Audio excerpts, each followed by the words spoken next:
Hello everyone, welcome to the daily editorial analysis of the Assam Tribune newspaper. Before starting the analysis, I request you to subscribe the channel for getting the notifications and share to those who might be helpful from this analysis. A Telegram link is given in the comment section through which you will be given important PDFs. Let's start today's important articles. The first article is Unwise Decisions. So, in this article, we will discuss about the Holongpar Gibbon Wildlife Sanctuary that is going to face exploratory mining. Okay, so আমাৰ প্ৰথমতে এটা কথা আপোনালোকে মনত ৰাখক মই এইটো বক্সত হে কৰি দিছো ইনক্লুড কৰি দিছো যে আমাৰ যেটো ওয়েস্টাৰ্ণ হোলক গিবন হেতু আপোনাৰ এন্ডেঞ্জাৰ্ড হয় যেটো IUCN স্ট্যাটাস আৰু ইষ্টাৰ্ণ হোলক গিবনৰ IUCN স্ট্যাটাসটো ভালনাৰেবল হয় এই দুটা ডিফাৰেন্ট হয় কিন্তু আপোনালোকে মনত ৰাখিব ঠিক আছে আমাৰ ইষ্টাৰ্ণৰ ফালৰখিনি ভালনাৰেবল আৰু ওয়েস্টাৰ্ণৰ খিনি আপোনাৰ এন্ডেঞ্জাৰ্ড হেখিনি অকমান বেছি মানে ডেঞ্জাৰাস সিচুৱেচনত আছে যিখিনি ওয়েস্টাৰ্ণৰ ঠিক আছে নাও come to the article So the eco-sensitive zones of Holongpar Gibbon Wildlife Sanctuary at Morioni যত নেকি কি হৈ আছে এতিয়া আমাৰ আসাম গভৰ্ণমেন্ট কি কৰিছে আসাম গভৰ্ণমেন্টে যে তাতে এটা মাইনিং হ'বলৈ গৈ আছে ঠিক আছে গটিকে ইটোৱে কি কৰিব আসলতে হেই যিখন ধৰক ইকো সেনসিটিভ জোন বুলি কৈছে ন হেই ওয়াইল্ডলাইফ সেঞ্চুৰী খনক মানে হেই যদি স্টেপটো লোৱা যায় মানে তাৰ যেটো মানে এনভায়ৰনমেন্টাল যেটো ব্যালেন্স হেতুত ইম্প্যাক্ট পেলাব নেগেটিভ ইম্প্যাক্ট পেলাব ওকে সো কেনেকুৱা ধৰণৰ কনসাৰ্নস হ'ব ইবিলাক কৰিলে মানে একচুয়ালি হেই ওয়াইল্ডলাইফ সেঞ্চুৰী খনত বহুতখিনি কনসাৰ্নস ৰিলেটেড হৈয়ে আছে গটিকে ফাৰ্স্ট কনসাৰ্নটো হ'ব আমাৰ এক্সপ্লোৰেটৰি ড্ৰিলিং Okay, so যেটো এনেকে আমাৰ হেই যিখন অলৰেডি হেই সেঞ্চুৰীখন সৰুৱে হয় স্মল সাইজ হয় আৰু স্মল সাইজ সেঞ্চুৰী মানে এনেকুৱা ধৰণৰ নেগেটিভ ইম্প্যাক্ট বিলাক বেছি সোনকালে স্প্ৰেড হৈ যায় ওকে আৰু এটা কথা ইয়াতে কি আছে আমাৰ মানে ইন্ডিয়াৰ হাইয়েস্ট প্ৰাইমেট ডাইভাৰ্সিটি এই সেঞ্চুৰীখনতে পোৱা যায় লগতে আমাৰ কান্ট্ৰি অনলি এপ হোলক গিবনটো এই সেঞ্চুৰীখনত পোৱা যায় গতিকে হেনেকুৱা ধৰণৰ যদি স্টেপ লোৱা যায় এক্সপ্লোৰেটৰি ড্ৰিলিংৰ দৰে তেতিয়া হলে এটা নেগেটিভ আপোনাৰ ইম্প্যাক্ট পৰিব আৰু কি হ'ব সাউক ইলিগেল মাইনিং কিছুমান হ'ব ট্ৰাই কৰিব বা কমাৰ্শিয়াল ড্ৰিলিং হ'ব তাতে আপোনাৰ মানে সুযোগ থাকিব হয়নে গতিকে এনেকুৱা ধৰণৰ মানে কিছুমান কনসাৰ্নস ৰিলেট হৈ আছে লগতে আৰু এটা ডাঙৰ কনসাৰ্ন হৈছে যে এটা ৰেলৱে ট্ৰেক মানে হেই সেঞ্চুৰীখনৰ মাজেদি গৈছে যেটোৱে নেকি কি কৰিছে হেই গিবন বিলাকৰ মাজত যেটো ইন্টাৰেকশন হয় হেতু কমাই ৰাখিছে যেটোৱে নেকি জেনেটিক ৰিস্কৰ ফালে আৰু মানে এটা কি কৰিছে ভালনাৰেবিলিটি আনিছে ওকে যে যেতিয়া তেওঁলোকৰ হেই নহয় ইন্টাৰেকশন নহয় তেতিয়া হলে কেনেকে ৰিপ্ৰডাকশন হ'ব গতিকে তেওঁলোকৰ যেটো আপোনাৰ সংখ্যা আছে তেওঁলোকৰ মানে হেই গিবনস বিলাকৰ হেই সংখ্যাটো আৰু কমি যাব বুজি পাইছে নে হেইটো এটা মানে ৰেলৱে ট্ৰেকে হেনেকুৱা ধৰণৰ এটা নেগেটিভ ইম্প্যাক্ট এটা পেলাই আছে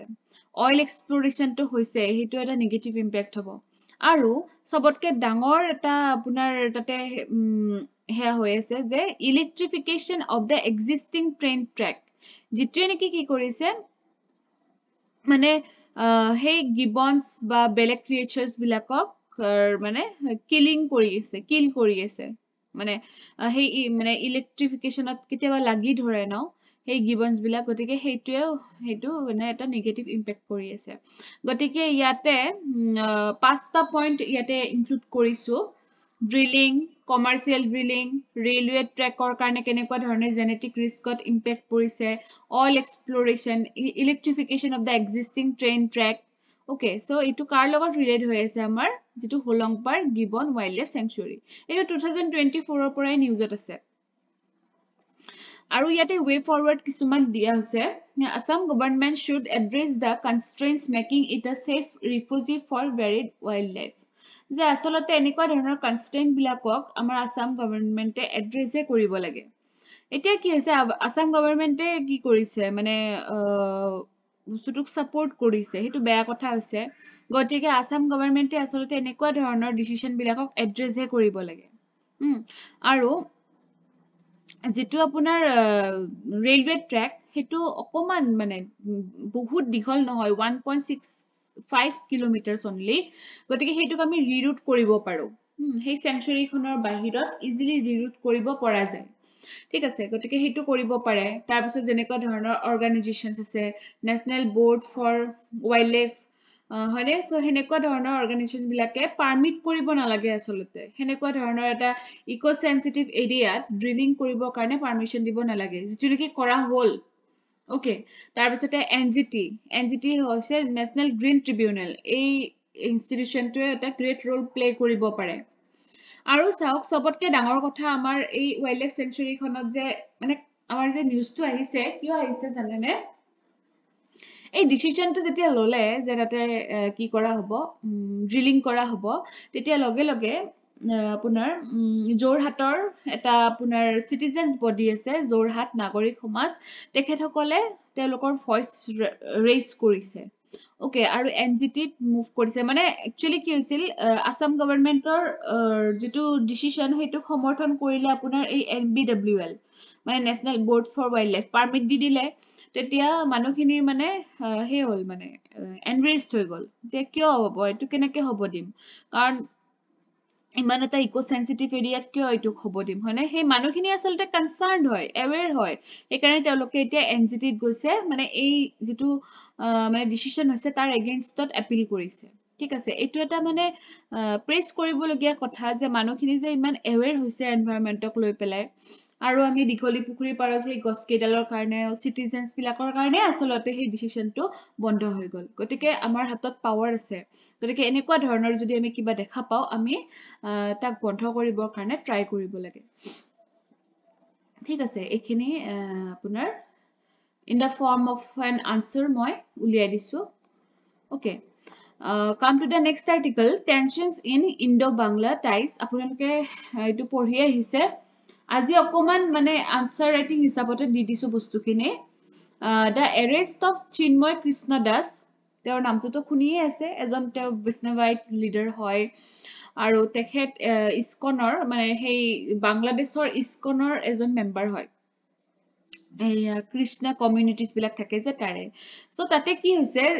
বাংলাদেশত যে হিন্দু কমিউনিটিজ খিনি যিখিনি মাইনৰিটি তেওঁলোকৰ ওপৰত মানে আপোনাৰ ভায়োলেন্স কৰিছে গতিকে হেইটোৰ ক্ষেত্ৰত সেই চিন্ময় কৃষ্ণ দাস নামৰ পুৰোহিতজনে বা বৈষ্ণৱাইট লিডাৰ জনে তেখেতে মানে ভয়েস ৰাইজ কৰিছে তেওঁ এটো মানে বেয়া কথা বা হেনেকুৱা ধৰণৰ সেইকাৰণে তেওঁক এৰেষ্ট কৰিছে ওকে সো হেতু আপোনালোকে এজ এ ডেটা দিব পাৰে যেতিয়া ইন্ডিয়া বাংলাদেশৰ মানে আমাৰ যেটো টাই হেতু যেতিয়া আমাৰ নেগেটিভ ইম্প্যাক্টৰ ওপৰত যদি কিবা কোৱেশ্চন আহে হেতু দিব পাৰে হয়নে তো চাও ইয়াতে শেখ হাসিনাৰ কথা সবে জানে হয়নে সো তেখেতক ৰিসেন্টলি তেখেত অস্ট কৰা হৈছে হয়নে অস্টেট কৰা হৈছে সো শেখ হাসিনাই যেতিয়া এক্সিট কৰিলে আমাৰ বাংলাদেশখন এক্সিট কৰিলে তেতিয়া কেনেকুৱা ধৰণৰ চ্যালেঞ্জেস আহি আছে তো চাওক কেনেকুৱা চ্যালেঞ্জ আহিছে যে attacks on minorities across both the borders যেটো ধৰক আপোনাৰ যেটো কাৰণতে আমাৰ চিন্ময় কৃষ্ণ দাসৰ সেই এৰেষ্টটো হৈ গল গতিকে অকল বাংলাদেশত নহয় আমাৰ ইন্ডিয়াটো হেনেকুৱা ধৰণৰ এটেক কিছুমান হৈছে দুয়োখন কান্ট্ৰিতে হৈছে ethnic attacks on Bangla speaking Hindus in Bangladesh and attacks on Bangladeshis in India okay so tar pisot kenekwa hoise threat to India's connectivity with the northeast aru amar Bangladeshor logot northeast khonor eta ekebare mane eta border relation eta ase hone hetu ki hoise deteriorate hoise north east khonor logot tar pisot apunar ki hoise bilateral trade ba free trade agreement ebilakot negative impact porise karon Sheikh Hasina enekwa dhoroner bostu bilakot bahut gurutto di asile gotike teur jetia exit hol etia mane Bangladeshot okol henekwa dhoroner kothai choli ase je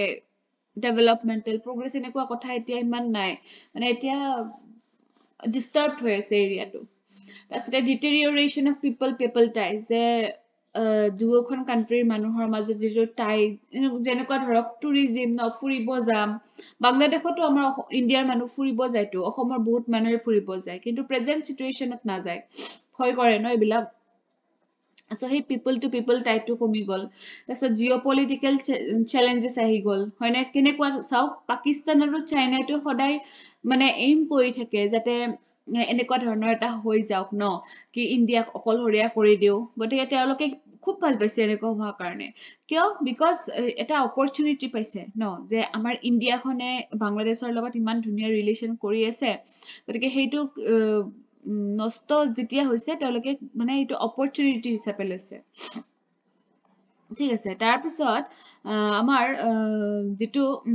এই যে বেয়া হৈ আছে, মই যিটো কথা কৈ আছো, এই যে ৰিলেশ্যনটো বেয়া হ'ল, সেইটোক আমি কেনেকে প্ৰস্পেয়াৰ কৰিব পাৰিম, বা প্ৰস্পেয়াৰ চৰি নহয়, এইটো আগৰ কথা কৈছে হা। ৱে ফৰৱাৰ্ডটো বেলেগকে হ'ব। কেনেকে তেখেতৰ দিনত ভাল হৈ আছিলে, আমি বেয়াখিনি পাতিলো,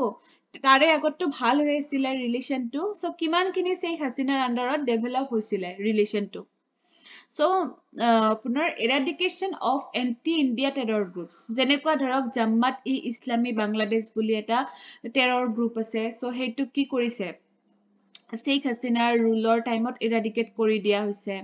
হয়নে? গতিকে সেনেকুৱা ধৰণৰ টেৰৰ ৱৰ্কছ বিলাক কমি গৈছিলে। তাৰপিছতে বাইলেটাৰেল ট্ৰেডছ বিলাক বাঢ়ি গৈছিলে। চ' যেতিয়া আমাৰ 2023 পৰা 24ৰ ভিতৰত ইণ্ডিয়া বাংলাদেশৰ বাইলেটাৰেল ট্ৰেডৰ এমাউণ্ট আছিলে $13 বিলিয়ন। অ'কে, চ' এটা গুড এমাউণ্ট, হয়নে? আৰু আমাৰ ইণ্ডিয়াই কি কৰিছিলে, duty free quota access to Bangladesh, যে বাংলাদেশৰ চব বস্তুতে আপোনাৰ কোটা ফ্ৰী এটা মানে এক্সেছ কৰি, ডিউটি ফ্ৰী কোটা এক্সেছ কৰি দিছিলে, এক্সেপ্ট টবেকো এণ্ড এলকহল। সেই দুটা বস্তুত বাহিৰে বাকী চবতে কোটাবিলাক মানে ডিউটি ফ্ৰী কৰি দিছিলে। অ'কে, চ' এইটো কিহৰ আণ্ডাৰত কৰিছিলে, SAFTA, South Asian Free Trade Area. So' এটা প্ৰস্পেয়াৰ ৰিলেশ্যন আছিলে আচলতে। তাৰপিছত আপোনাৰ কানেক্টিভিটি প্ৰজেক্টছ বহুতখিনি হৈছিলে, যেনেকুৱা Akhaura Agartala cross border rail link, Khulna Mongla port rail line, 5 operational bus routes between India and Bangladesh. তাৰপিছতে চিটাগং আৰু মংলা পোৰ্টছৰ ওপৰতো বহুত কাম কৰি আছিলে, হয়নে? বা আপোনাৰ ইণ্ডিয়াই কি ক্ৰেডিট কৰিছিলে বাংলাদেশক, মানে কিহৰ কাৰণে, ৰোড ৰেইল শ্বিপিং, মানে ইনফ্ৰাষ্ট্ৰাকচাৰৰ মানে হেল্প কৰাৰ কাৰণে আমাৰ ইণ্ডিয়াই বাংলাদেশক হেল্প কৰিছিলে, উইথ ক্ৰেডিট। অ'কে, চ' ইমান ভাল এটা ৰিলেশ্যন কেনেকুৱা হৈ গৈ আছে এতিয়া, হয়নে? তাৰপিছত আপোনাৰ FTA মানে কি, ফ্ৰী ট্ৰেড এগ্ৰিমেণ্ট, এনেকুৱা ধৰণৰ কথা এটা পাতি থকা হৈছিলে সেইখিনি সময়ত। তাৰপিছত লেণ্ড বাউণ্ডেৰী এগ্ৰিমেণ্ট কৰা হৈছিলে 2015ত, মানে যিবিলাক ডিছপিউটেড আইলেণ্ড আছিলে ইণ্ডিয়া আৰু বাংলাদেশৰ মাজত, সেইবিলাক মানে চল্ভ কৰিছিলে, আৰু ইনহেবিটেণ্টছ বিলাকক কৈছিলে আপোনালোকৰ য'ত ইচ্ছা তাতে আপোনালোকে যাব পাৰে। অ'কে, চ' মানুহখিনিক ফ্ৰীডম দিয়া হৈছিলে। তাৰপিছত এনাৰ্জি কোঅপাৰেশ্যন, যেনেকুৱা India Bangladesh friendship pipeline 1 million, মানে আপোনাৰ এই ফ্ৰেণ্ডশ্বিপ পাইপলাইনটোৱে কি কানেক্ট কৰিছিলে, Siliguri in West Bengal and Parbatipur in Bangladesh, মানে এই দুটা জেগাক কানেক্ট কৰিছিলে, আৰু আপোনাৰ 1 million metric tons per annum of আপোনাৰ হাই স্পীড ডিজেল বাংলাদেশলৈকে মানে এইটো মানে ট্ৰান্সপৰ্ট কৰিছিলে। ঠিক আছে, তাৰপিছত ডিফেন্স কোঅপাৰেশ্যনটো জানে আপোনালোকে, বহুত কেইটা আছে আমাৰ বাংলাদেশৰ লগত, এক্সাৰচাইজ সম্প্ৰীতি, এক্সাৰচাইজ বংগোসাগৰ, মানে এনেকে এক্সাৰচাইজ বিলাক আপোনালোকে চাব, যিহেতু এতিয়া প্ৰিলিমছ আহিব আৰু লাহেকে। তাৰপিছত আপোনাৰ টুৰিজিম চেক্টৰ, মানে 2017ত কি হৈছিল, the number of tourists from Bangladesh outnumbered all the tourists arriving from Western Europe। আৰু এটা কথা কওঁ মাজতে, প্ৰিলিমছৰ এতিয়ালৈকে নটিফিকেশ্যন দিয়া নাই, গতিকে আপোনালোকে মানে আনচাৰ ৰাইটিং বা মেইনছ প্ৰিপাৰেশ্যন এতিয়া বন্ধ নকৰিব। অ'কে, কাৰণ ক'ব নোৱাৰে, এইবাৰ দেৰিও হ'ব পাৰে বা সোনকালেও হ'ব পাৰে, মই নাজানো, কিন্তু যেতিয়ালৈকে নটিফিকেশ্যন নাহে বা এক্সামৰ ডেটটো নিদিয়ে, তেতিয়ালৈকে আপোনালোকে মেইনছ প্ৰিপাৰেশ্যনটো বন্ধ কৰিব নালাগে। কাৰণ মেইনছে আপোনালোকক হেল্প কৰিব, আচল হেল্পখিনি মানে আচল কথাখিনি মেইনছৰ লগত ৰিলেটেড হৈ থাকে। অ'কে, চ' প্ৰিলিমছৰ কাৰণে এতিয়া দিয়ক, অকণমান সময় দিয়ক, ধৰক 2 hours মান যদি যিয়ে একেবাৰেই পঢ়া নাই যিয়ে বিগিনাৰ হয় তেখেতসকলেতো অকমান সময় দিব লাগিব গতিকে মেইনছৰ কাৰণেও কিন্তু টাইম উলিয়াই ৰাখিব মানে ঠিক আছে সো টুৰিজম সেক্টৰ সো 2017 ত আপোনাৰ বাংলাদেশৰ বহুতখিনি টুৰিষ্ট আহিছে আমাৰ ইণ্ডিয়াত ওকে তাৰপিছত মেডিকেল কোঅপাৰেশ্যন জানে আমাৰ কি হয় 35% of India's international medical patients are from Bangladesh okay আৰু মেডিকেল ইণ্টাৰ্ণশ্বিপ এটা যে মাজতে আহিছিলে নিউজ আমাৰ ইণ্ডিয়ান বহুত ষ্টুডেণ্টছে বাংলাদেশত মানে ইজিলি আপোনাৰ হেৰি কৰিব পাৰে ইণ্টাৰ্ণশ্বিপ ল'ব পাৰে বা সেনেকুৱা ধৰণৰ কিন্তু সেইবিলাকো এতিয়া ডিষ্টাৰ্বড হৈ গৈছে এনেকুৱা ধৰণৰ ক্ৰাইচিছবিলাক হোৱাৰ কাৰণে কাৰণ আমাৰ হিন্দু মানুহখিনি তাতে মাইনৰিটি হৈ থাকিলে ন আৰু সেই মাইনৰিটিখিনিৰ ওপৰতে মানে সেই মানে যিটো মানে ভায়োলেন্স যিটো সেইটো তাতে হৈ আছে এতিয়া চাওক আমাৰ ৱে ফৰৱাৰ্ডত কি ক'ব পাৰো ৰেইজিং কনচাৰ্নছ অন দ্য এটেকছ অন মাইনৰিটিজ আমাৰ ইণ্ডিয়াৰ ফালৰ পৰা কি কৰিব পাৰো মানে বাংলাদেশৰ যে এনেকুৱা এটা ক্ৰাইচিছ চিটুৱেশ্যন হৈ আছে আমি কি কৰিব পাৰো সো আমি কি কৰিব পাৰো যে আমাৰ ইণ্ডিয়াৰ ফালৰ পৰা ইউএন মেকানিজমৰ থ্ৰুৰে আমি আমাৰ কনচাৰ্নছ ৰেইজ কৰিব পাৰো ওকে যে যেতিয়া বস্তুটো ইণ্টাৰনেশ্যনেলি হয় তেতিয়া বেছি এটা জোৰদাৰ হয় মানে বস্তুটো support to popular expression হয় নাই যেনেকৈ ধৰক নেপালৰ ক্ষেত্ৰতো আমাৰ নেইবাৰ কান্ট্ৰি হিচাপে ইণ্ডিয়াই মানে কি কৰিছিলে মনাৰ্কিয়েল ৰুলৰ এগেইনষ্টত মাত মাতিছিলে আৰু এতিয়া তেওঁলোকৰো সেনেকুৱা এটা ডেমক্ৰেটিক এটা হেয়া হৈ গ'ল মানে চিষ্টেম আহি গ'ল তাৰপিছতে establishment of joint task forces and smart border management যে আমাৰ ইণ্ডিয়া আৰু বাংলাদেশৰ মাজত যিটো বৰ্ডাৰ সেইটোত যাতে আমাৰ স্মাৰ্ট বৰ্ডাৰ মেনেজমেণ্ট এটা হৈ থাকে ন সো এইটোৱে কি কৰিব যে ক্ৰছ বৰ্ডাৰ ড্ৰাগ স্মাগলিংটো কমাই দিব হিউমেন ট্ৰেফিকিং কমাই দিব ইলিগেল মাইগ্ৰেশ্যনটো কমাই দিব গতিকে সেনেকুৱা ধৰণৰ আমাৰ ইণ্ডিয়াৰ ফালৰ পৰা কিছুমান ষ্টেপ ল'ব পাৰে establishment of digital connectivity corridor যাতে আমাৰ ইণ্টাৰনেট কানেক্টিভিটিটো ডিজিটেল ছাৰ্ভিচেছ ই কমাৰ্চ এইবিলাক